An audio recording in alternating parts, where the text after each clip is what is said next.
Marc Aurèle a dit un jour que le pouvoir réside dans nos esprits et non dans les événements extérieurs. Comprendre cela nous donne la force de naviguer dans un monde où les émotions peuvent ressembler à des vagues tumultueuses. Alors, comment trouvons-nous notre ancre? Dans cette vidéo, nous expliquerons cette leçon stoïcienne qui détient la clé pour maîtriser nos émotions et affronter les tempêtes de la vie avec sagesse et sérénité. Mais avant de commencer, je vous serais reconnaissant de liker cette vidéo afin de m'aider à diffuser la philosophie du stoïcisme. Si ce n'est pas encore fait, je vous invite à vous abonner et à activer la cloche de notification pour ne manquer aucun contenu inspirant. Et comme toujours, soyez un homme de vertu, faites preuve de persévérance et regardez jusqu'à la fin. Leçon 1. Comprenez ce qui est sous votre contrôle. Vous êtes-vous déjà retrouvé au cœur d'une tempête de la vie, que ce soit à cause d'événements inattendus, de déceptions ou de changements soudains? Les philosophes stoïciens de la Grèce et de Rome enfreint refusent dans ces tempêtes grâce au concept de la dichotomie du contrôle. Par exemple, si vous planifiez un événement en plein air et qu'il commence à pleuvoir, vous ne pouvez pas contrôler la météo, mais vous pouvez contrôler votre réaction. Vous pourriez vous lamenter et être frustré, ou vous adapter, peut-être en voyant la pluie comme une fraîcheur bienvenue. Selon Épictète, un philosophe stoïcien, certaines choses sont sous notre contrôle et d'autres ne le sont pas. Une vérité simple, mais puissante, qui nous donne les moyens de transformer nos vies. En reconnaissant que, bien que nous puissions influencer certains aspects, de nombreuses choses échappent à notre contrôle, nous gagnons en sérénité. Les stoïciens croyaient que notre bien-être ne dépend pas des événements extérieurs, mais de la manière dont nous les interprétons et y réagissons. Par exemple, ne pas obtenir l'emploi que vous souhaitiez peut d'abord sembler une catastrophe, mais avec le temps, vous pourriez le voir comme une bénédiction déguisée, ouvrant la voie à une croissance personnelle ou à une meilleure opportunité. Comment mettre cela en pratique? Commencez par vous poser la question: puis-je contrôler cela? Si oui, agissez. Sinon, voyez cela comme une opportunité de pratiquer l'acceptation et l'adaptabilité. Comprendre ce principe nous libère des inquiétudes inutiles, nous permettant de naviguer dans la vie avec calme. Même si nous ne pouvons pas contrôler les vents, nous pouvons ajuster nos voiles. Dans un monde chaotique, la dichotomie du contrôle nous apporte de la clarté, nous guidant à concentrer nos énergies là où elles comptent vraiment. Leçon 2. Réfléchir avant de réagir. Dans le rythme effréné du monde numérique actuel, une époque où l'immédiateté est célébrée, l'art de la réflexion peut sembler dépassé. Pourtant, cet acte de pause et de considération est notre ancre dans un monde qui exige des réponses rapides. Pensez aux innombrables décisions que nous prenons quotidiennement, grandes ou petites, de la simple sélection d'un repas à des choix de carrière majeurs. Recevoir un message qui vous touche émotionnellement, peut-être un collègue qui remet en question votre travail ou un commentaire désinvolte d'un ami peut facilement provoquer une réaction instinctive de défense ou de colère. Mais, et si, au lieu de réagir immédiatement, vous preniez un moment pour reculer, permettant un détachement temporaire? Il ne s'agit pas de réprimer vos émotions, mais de leur donner de l'espace pour respirer et être comprises. La réflexion n'est pas une inaction. C'est un engagement actif avec vos pensées et vos sentiments. Posez-vous des questions exploratoires. Pourquoi cela s'est-il produit?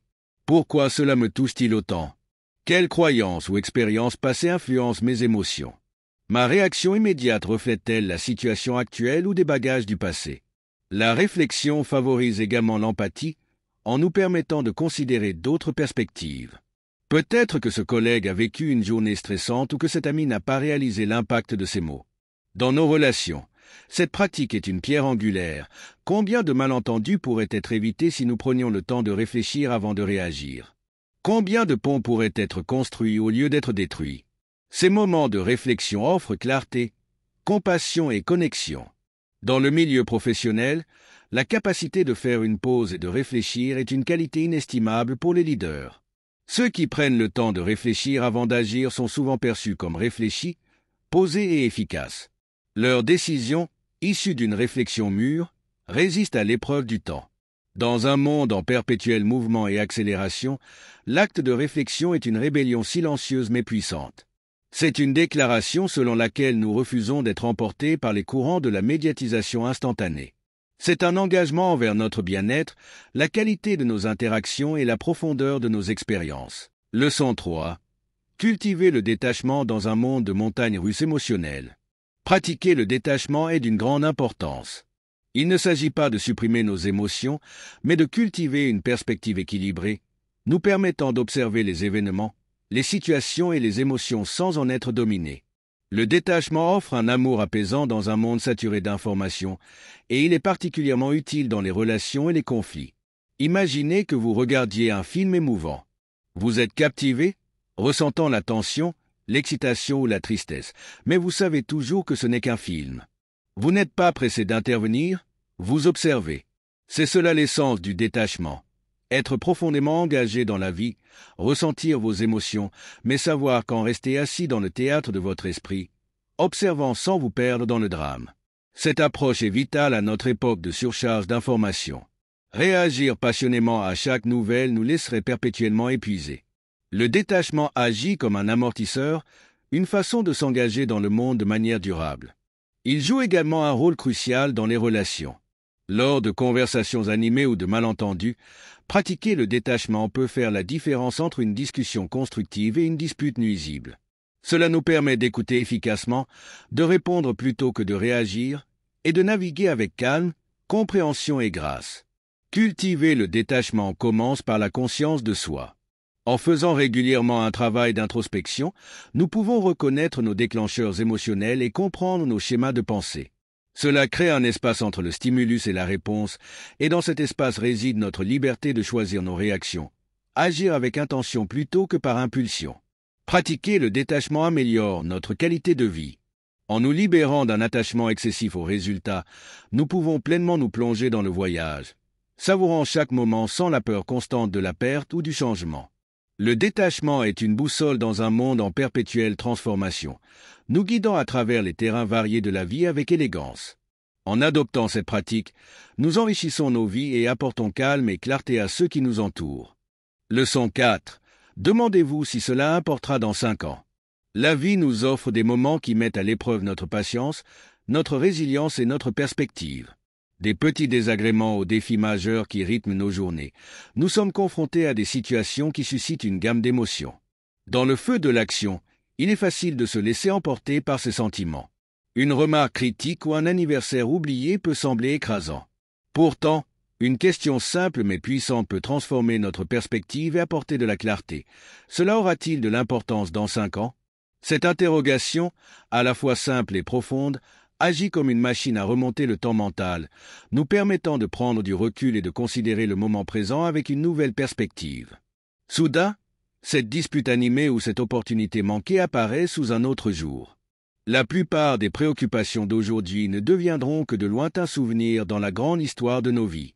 Pensez aux inquiétudes que vous aviez il y a 5 ans. Combien d'entre elles ont encore un poids aujourd'hui? Combien ont été éclipsées par de nouvelles expériences, des apprentissages et des souvenirs?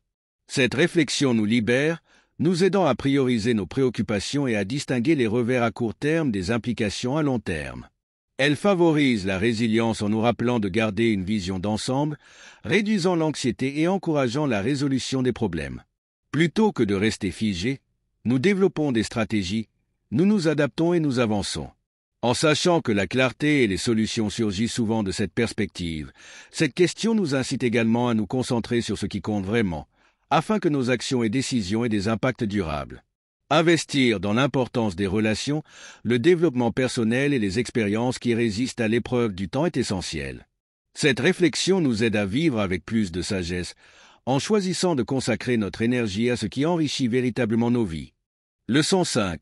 Tenez un journal stoïcien. L'acte d'écrire dans un journal a été célébré à travers les cultures et les époques, non seulement comme un registre des événements, mais aussi comme un outil de croissance, d'introspection et de clarté. Les stoïciens, avec leur accent sur la conscience de soi et l'amélioration personnelle, n'étaient pas étrangers à cette pratique. Un journal stoïcien n'est pas simplement un récit des événements quotidiens, c'est un espace de réflexion, un dialogue avec soi-même, un lieu pour analyser émotions, décisions et réactions. C'est là que le monde extérieur rencontre le monde intérieur, où les événements sont éclairés à la lumière des valeurs et croyances personnelles. Imaginez terminer votre journée en notant non seulement ce qui s'est passé, mais aussi comment vous avez réagi. Qu'est-ce qui vous a dérangé dans un commentaire? Qu'est-ce qui a déclenché cette explosion de joie? Avec le temps, Vous commencerez à comprendre les déclencheurs qui influencent votre humeur, les valeurs qui guident vos décisions et les habitudes qui façonnent vos journées. Marc Aurèle, l'empereur romain et philosophe stoïcien, tenait un journal, aujourd'hui connu sous le nom de Méditation. Ce journal n'était pas destiné à la publication, mais constituait un dialogue personnel, un espace pour se guider et se rappeler des principes stoïciens. À travers ses écrits, nous voyons un homme aux prises avec ses responsabilités, ses émotions et sa place dans l'univers. Mais vous n'avez pas besoin d'être un empereur pour bénéficier d'un journal stoïcien.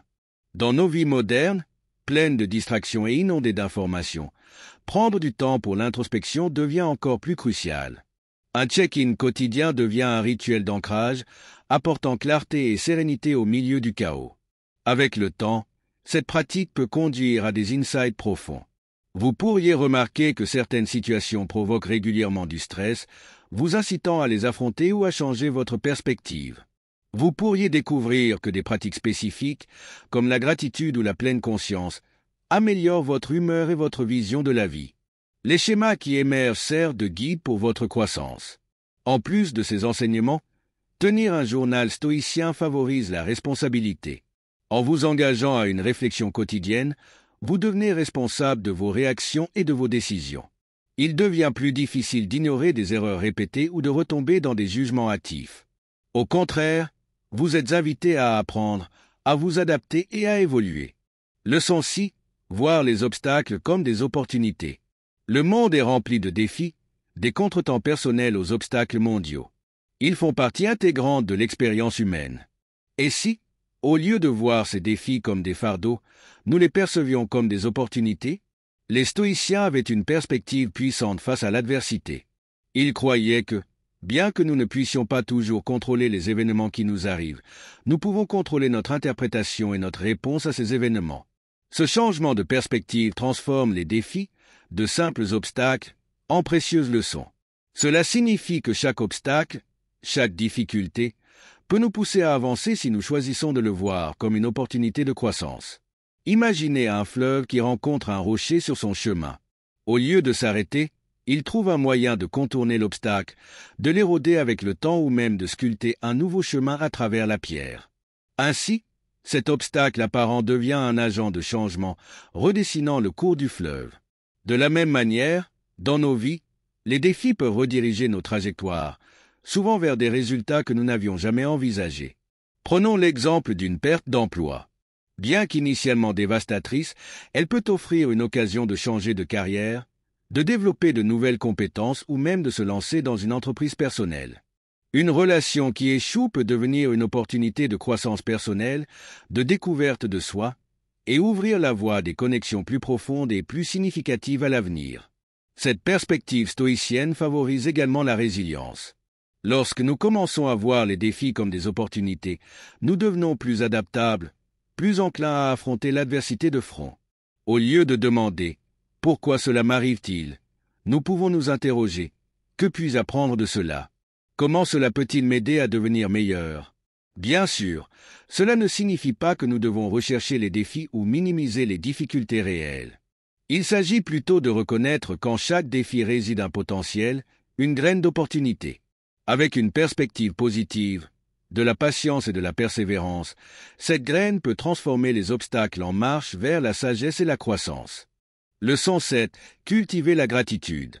Dans la riche tapisserie humaine, parmi les émotions de la vie, la gratitude se distingue comme un fil d'or, tissant des moments de joie, de contentement et de perspective dans nos vies.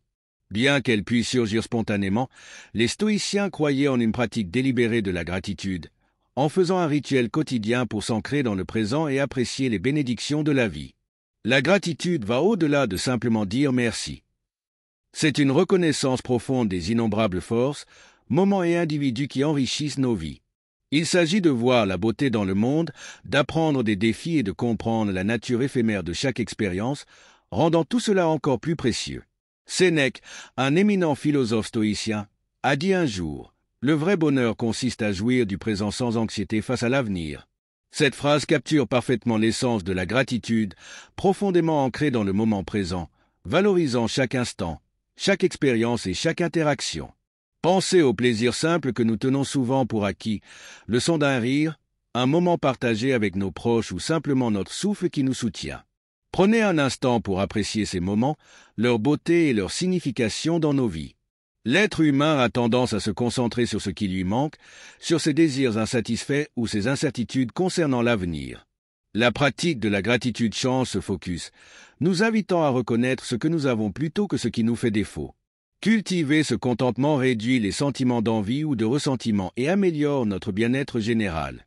Cette pratique peut être aussi simple que commencer ou terminer la journée en listant 3 choses pour lesquelles vous êtes reconnaissant. Avec le temps, cela peut transformer votre perspective, vous rendant plus réceptif aux bénédictions de la vie. La gratitude renforce également les relations. En exprimant notre reconnaissance pour les actes de gentillesse, le soutien ou l'amour que nous recevons des autres, nous cultivons des liens plus profonds, favorisons le respect mutuel et créons un cycle positif de bienveillance et de tendresse. Dans un monde qui met souvent l'accent sur la recherche de plus de possessions, plus de succès, plus de désir, la gratitude est un doux rappel de l'abondance qui existe déjà dans nos vies. C'est une invitation à célébrer le présent, à embrasser la vie à bras ouverts et à avancer sur le chemin de l'existence avec un cœur rempli de reconnaissance. J'espère que vous avez trouvé ces leçons stoïciennes éclairantes et précieuses. Veuillez commenter gratitude pour me faire savoir que vous êtes arrivé jusqu'à la fin. Comme toujours, merci d'avoir regardé jusqu'au bout et à très bientôt pour une prochaine vidéo.